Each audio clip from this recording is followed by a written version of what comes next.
Doctor Haris ചിറക്കലിന്റെ വെളിപ്പെടുത്തലിന് പിന്നാലെ അന്വേഷണം ആരംഭിച്ച സമിതിയുടെ റിപ്പോർട്ട് ആരോഗ്യവകുപ്പ് അഡീഷണൽ ചീഫ് സെക്രട്ടറിക്ക് കൈമാറി. ഡോക്ടർ ഹാരിസിനെതിരെ കടുത്ത നടപടിയിലേക്ക് പോകരുത്, ആശുപത്രിയിലേക്ക് ഉപകരണങ്ങൾ വാങ്ങുന്നതിലടക്കമുള്ള നൂലാമാലകൾ ഒഴിവാക്കണമെന്ന് റിപ്പോർട്ടിൽ ശുപാർശ ചെയ്യുന്നു.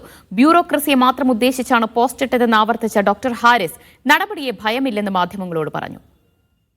പറഞ്ഞതിൽ ഇപ്പോഴും ഉറച്ചു നിൽക്കുകയാണ് ഡോക്ടർ ഹാരിസ് ചിറക്കൽ. പക്ഷേ പ്രതികരണം നടത്തിയതിൽ തെറ്റുപറ്റിയെന്ന് അദ്ദേഹം പറഞ്ഞു. ഇതിന്റെ പേരിൽ എന്ത് ശിക്ഷയും ഏറ്റുവാങ്ങാൻ തയ്യാറാണെന്നും ഡോക്ടർ ഹാരിസ്. എന്റെ കയ്യിൽ തെറ്റുപറ്റി, കാരണം അത് മാർഗം സ്വീകരിച്ചത് ശരിയല്ല എന്ന് എനിക്കറിയാം. സർക്കാരിനെയോ ആരോഗ്യ വകുപ്പിനെയോ കുറ്റം പറഞ്ഞിട്ട് ഒന്നിലും ഞാൻ എഴുതിയിട്ടില്ല. ഞാൻ ബ്യൂറോക്രസിയെ മാത്രമാണ് കുറ്റം. ഡോക്ടർക്കെതിരെ കടുത്ത നടപടിയിലേക്ക് ആരോഗ്യവകുപ്പ് കടക്കില്ല. ഹാരിസ് ചിറക്കലിന്റേത് സർവീസ് ചട്ടലംഘനമാണെന്ന് വിദഗ്ധ സമിതി റിപ്പോർട്ടിലുണ്ട്. സസ്പെൻഷൻ നടപടിയിലേക്ക് പോകാതെ താക്കീതിലൊതുക്കാനാണ് ആലോചന. ഉപകരണങ്ങളും മരുന്നും വാങ്ങുന്ന കാര്യത്തിലെ നൂലാമാലകൾ ലഘൂകരിക്കണമെന്നും റിപ്പോർട്ടിലുണ്ട്. പ്രിൻസിപ്പലിനും സൂപ്രണ്ടിനും കൂടുതൽ സാമ്പത്തിക അധികാരം നൽകുന്നതിനെക്കുറിച്ചുള്ള പരാമർശവും വിദഗ്ധ സമിതി ശുപാർശ ചെയ്യുന്നു. മെഡിക്കൽ കോളേജിൽ കാലോചിതമായി വരുത്തേണ്ട പരിഷ്കാരങ്ങളെക്കുറിച്ചും വിദഗ്ധ സമിതി നിർദ്ദേശങ്ങൾ മുന്നോട്ട് വെച്ചു. ഷിജോ കുര്യൻ, മീഡിയ 1, തിരുവനന്തപുരം.